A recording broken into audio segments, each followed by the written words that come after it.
Alright, what's up everybody, it's Kami, and thank you guys for 2,000 subscribers. Like seriously, I know I said thank you for this the other day, but I want to say it again.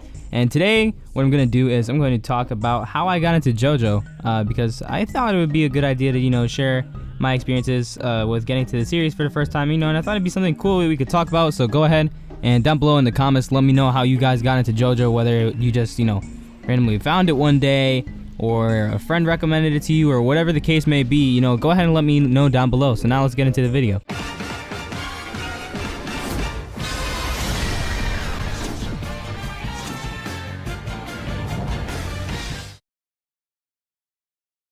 So the way that I actually got into JoJo was actually kind of weird. Pretty much one day my friend was asking for recommendations for a series, and I myself had never seen JoJo at the time, or like read the manga. This was about last year, I want to say in October.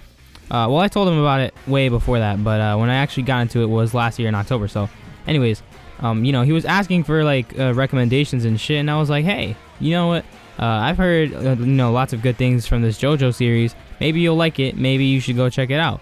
So then he checked it out, and he ended up really liking it, and he still reads it. We always talk about the new JoJo chapters and stuff when they come out. So he got into it, right? And then all this time he was always telling me things about JoJo and all the stuff that would go on and stuff, and he'd be like, dude, you gotta read this.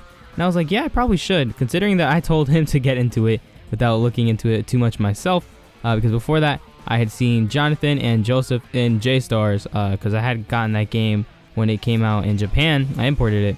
I know it's really fun back when it came out the first time. I had lots of fun with it. I enjoyed it.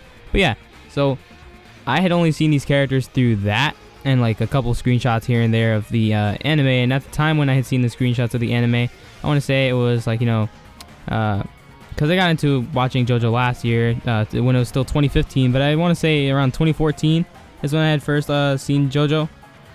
And when the Stardust Crusaders anime was airing, I would always see screenshots of it all over my timeline on Twitter and things like that. So I had always seen it here and there, and I always thought, oh, this looks cool, but I had not gotten into it officially myself. So then I randomly decided, hey, look, it was really early in the morning, and I woke up. I was like, you know what, I'll sit down and watch JoJo. So I sat down last year. I want to say this was in either late October or November, probably around November 1st or Halloween or something. So I sat down that morning, and I got on Crunchyroll, and I looked for JoJo's Bizarre Adventure. I found the first episode of Phantom Blood, and I sat down and I watched it. And holy shit, when I sat down to watch it, I was not disappointed one bit. I had so much fun the entire time I saw the first episode. I don't understand why some people say they don't like Phantom Blood. There's some people say that it's too boring or Jonathan doesn't do too much. It's true that Jonathan doesn't do too much at times, but I don't mind it. I don't mind him not being, the biggest, focus of everything every 2 seconds, even though he is the main character and it is his story. He still doesn't do everything and part necessarily. And there's a lot of moments where you see Dio, and by the way, when I saw Dio's character for the first time, I was like, alright, this guy's pretty cool. And then he just started doing a bunch of crazy shit, and he was real evil, and he was an asshole and stuff, and he burned Danny alive in the furnace, and he ruined Jonathan's life and shit, stole his girlfriend's first kiss or whatever. All that shit was just ridiculous to me. I was like, yo, this dude is insanely evil. He's an asshole, and I liked it about him. It just caught my attention immediately. I was like, yo, Dio's cool. I like Dio. I like Jonathan. I like JoJo. And I instantly knew from the first episode that I was going to be a fan of this. And I kept going through it. And that same day, I finished the Phantom Blood anime. And I started Battle Tendency. And I was really into Battle Tendency the first time. And I'm seeing this again for clarity. I don't know how many times I've said it, but I still get asked these questions. And again, saying this just for clarity, I still like part 2. I just don't like it as much compared to other parts in JoJo. So at the time, I did enjoy it a lot. But like I said, as I read more and I watched more, I just ended up liking the other parts more than I like part 2. And that's pretty much my stance on it. And I've said it before plenty of times, but people still ask me the questions, so why not repeat it in the video that's talking about how I got into JoJo in the first place, because it makes sense. But yeah, I think it's just good ideas executed poorly. But I finished part 2, and I was like, alright. And when I was getting towards the end, I was like, okay, this is kind of bullshit, but whatever, because a lot of crazy shit was going down. And I understand people are like, well, that's the whole point of the Bizarre Adventure. And I'm like, I understand. It's just there's, ways of doing things cheesy, I guess, and making things fun. And then there's ways of it just feeling like it's too forced or over the top, and I can't get into it. So at this point, I was like, whatever, I want to get to part 3. And then I got to part 3, and Jotaro's sitting inside of the jail cell smoking a cigarette or whatever. and he has a stand out, and his stand is like bringing him toys and shit. And it was just so ridiculous. I was like, yo, this dude is like, what? And at first I was just like, yo, that's really weird. And then I quickly found myself loving stands. I quickly found myself loving Jotaro just because of his, his cool, calm demeanor when he's in battle. He could be in all these crazy, tight situations where anybody, like any other normal person would probably be panicking. They'd probably die. He kept his calm and his, remained cool the entire time. And then he was able to overcome his problems. So that's pretty much my, love for Jotaro, I guess. I really like his way of going about and doing things. And when I, just got to him, I just really liked him. All right. Like, again, I understand why some people don't like Jotaro, and that's cool and all, but I like Jotaro. I think he's okay. He definitely gets better when he's not the main focus, I guess, the main character. And I always make the joke that he's not the main character and Polnareff is. That's for a whole nother video that I'll be working on soon, talking about Polnareff, because Polnareff is pretty cool. And I really like him. But yeah, part 3 was just really great for me and really fun to watch. I really like seeing, all the fights, and a couple people don't like the stand of the week thing, but I grew up watching Dragon Ball Z, so seeing like, this like fight of the week type of thing, and seeing like all these long fights go on for such a long time, I did not mind it at all. I like the villain of the week aspect of part 3, and people say, that it's like really dumb, but it's pretty much the rest of JoJo. Once they introduce stands, it's pretty much villains of the week that just go on.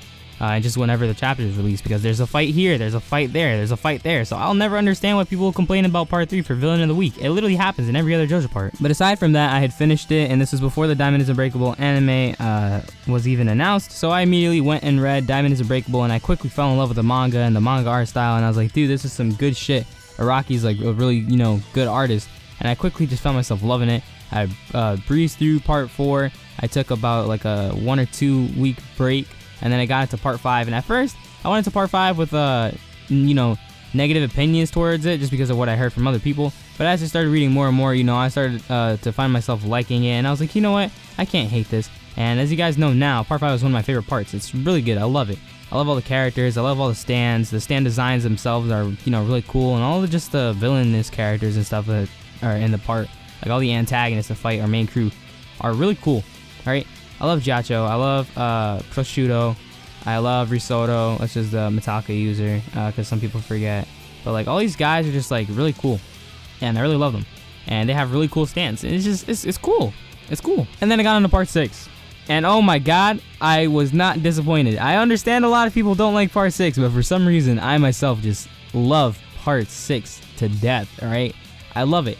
I love it so much. I can't explain it, like, I just like it. I like the characters, I like the setting, I like the stands, and I understand there's a couple, bad stands here and there, but there's bad stands in every part. Alright, let's be honest. There's like, just like dumb shit that's like whatever.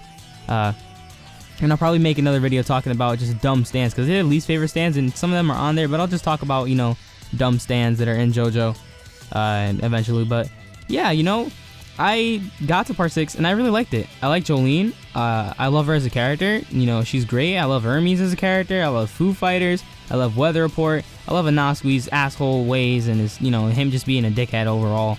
And just all the shit that he says is great. Alright, it's great. And I love Emporio, alright? I have a 30-minute video talking about Emporio. I shouldn't have to explain anything on that. And I also really love Pucci as main villain, alright?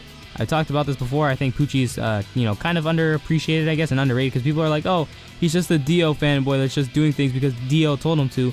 Well, if a guy healed your foot and your foot was defective from birth, and I'm pretty sure I've mentioned this before in the JoJo Villains Communist video, but if, some random dude just touches your foot that was defective from birth and it instantly heals, I'm pretty sure you devote your life to this guy too, right? Because that was literally some Jesus shit, like game theory, Dio is Jesus, coming to the channel soon. But yeah, part 6 is just really good, lots of fun. I had a good time reading it, and it definitely made me, cry at the ending. I am not gonna lie, I cried for like 20 minutes when I got to the end, because it was just so bittersweet. I felt bad for Emporio, I felt bad for everybody else, because, literally everyone dies, and it's just like, man, shit. And then when I started Steel Ball Run a few months back, it just took every single little thing of JoJo that I liked from parts 1 through 6 and put them into one part. And it made me, really appreciate and love the series so much. Part 7 is just so solid. Johnny's an amazing character, Gyro's an amazing character, Funny Valentine is amazing, Diego's amazing, Hot Pants, fucking Poco Loco, with that guy, with Heya, Sandman, just everybody in the part was just cool. I like the part, alright? It's a cool part. Like, Steel Ball Run is one of the best parts of JoJo, in my opinion. I'd say it's, second or third best, because I'm always flipping my opinions with what my favorite JoJo part is, because sometimes I feel like it's part 5. Sometimes I feel like it's part 7. Sometimes I feel like it's part 8. Although usually now I've been leaning more towards saying part 8 is my favorite, because part 8 is just really good. But part 7 was very solid. I enjoyed the art style change in it. Just like watching Araki's art progress from when I started reading in part 4 just up to part 7 at the time was ridiculous. And then I went back and read the mangas for parts 1, 2, and 3, and those are pretty cool too. I still like them, even though the art is like really old and stuff. And it's like, Araki, what are you doing? But his art has definitely improved like crazy over the years, and I can appreciate that. And he's put in so much hard work into making his series so good. I know Araki like loves JoJo just as much as we all do, because he has fun with this stuff for sure. And then we have part 8, which is literally the most random part of JoJo. And if I were to explain what happens, there's these two guys that get into an incident, and one of them eats a fruit, and then the two guys combine. We find the corpse of the other guy dead in the water, and then this other guy wakes up, who's the fusion of these two people, and he wakes up naked on the beach, and this girl finds him, and he has this bite mark on his neck, and he has a star on his neck, and he's got 4 balls. And yeah, part 8 is just ridiculous. I love part 8. It's amazing. All the stands in part 8 are awesome. I love Josuke as the main character. I guess we'll just call him Josefumi, because yeah, he's a fusion of Josefumi and Kira. Pretty much just Kira inside of Josefumi's body. And it's cool to see that now that he understands that he's this fusion of these two people and he's regained his memories, he knows what he wants to do now. Josuke wants to protect Holly. He wants to, heal her by any means possible. He knows that if he gets her a fruit, there will be an equivalent exchange and something will happen. But he wants to get the fruit to heal her because, he has this side of Kira that kind of is there, but not really. And he says it himself. He doesn't have many memories from Kira, but he knows that that is his mother. And his side from Josefumi is, he has this respect towards Holly for being the one that saved him when he was younger. So he's, he has his goal now, and it's great. I love it so much, and it just makes me really, really, really love JoJo. But yeah, that's pretty much how I got into JoJo. Really, that's all I can really say about it. It's just a really good series that I just randomly stumbled upon one day, and I stuck with it, and here I am now talking about it on YouTube to all 2,000 of you. That are subscribed, and for anybody else that watches my videos. So thank you guys so much for all of that. Once again, go ahead and comment down below how you got into JoJo. You guys can go ahead and check out the Kami-Mist videos since they're all out. The part 1 podcast with X-Force, Medi, Asuka, Zipper, and Caleb is already out, so you guys can go ahead and check that out too. We had a lot of fun recording that. We'll be doing that monthly, by the way. Go bug Asuka in the Discords and tell him to read part 8 so we can talk about part 8 in the next podcast, because that's what I really want to do. Thank you guys for watching. Leave a like on the video if you enjoyed. Once again, I'm pretty sure I just said this, but I'll say it again. Comment down below how you guys got into JoJo and why you guys like JoJo so much. And I'll see you guys next time. Peace.